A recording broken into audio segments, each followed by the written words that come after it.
Exercice 9.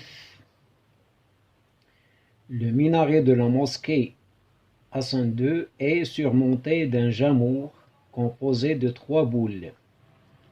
La masse du jamour vaut environ 3700 kg.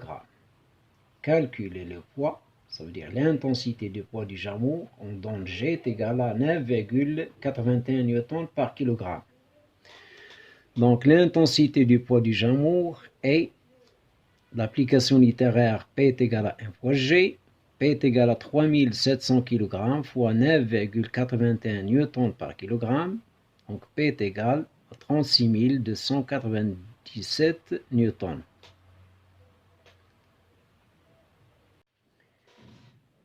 Exercice numéro 10.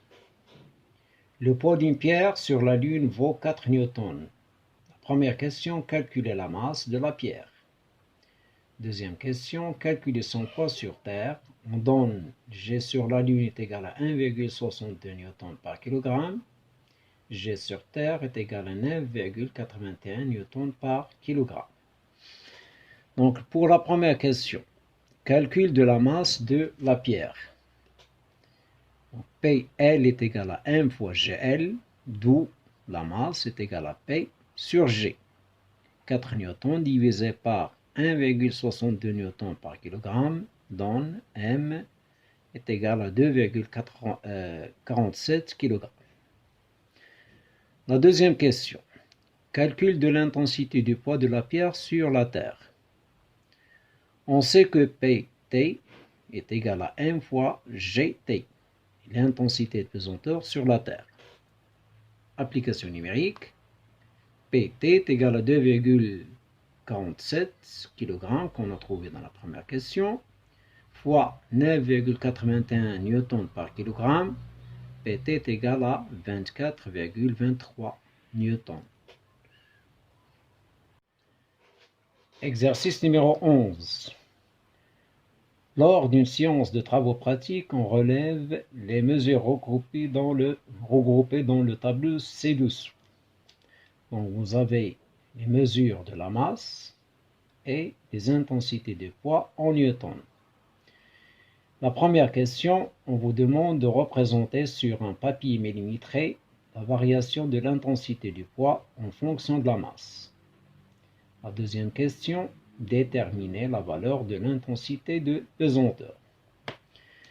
Donc pour la représentation de la variation de P en fonction de M, on trace deux axes perpendiculaires. L'axe des abscisses qui représente la masse en kilogrammes et l'axe vertical des ordonnées qui représente l'intensité de poids en newtons. Puis je représente les couples du tableau. Donc 0, 0. Deuxième couple 0,5 à peu près 4,9 à peu près 5. Troisième point 1, 9,9. 1,5, 14,7, à peu près 15. Et la dernière, bien l'avant-dernière, 2, 19,6. Puis 2,5, 24,4. Et je joigne ces points par une ligne. Donc on remarque que la courbe est une ligne droite. Ça veut dire que c'est une fonction linéaire.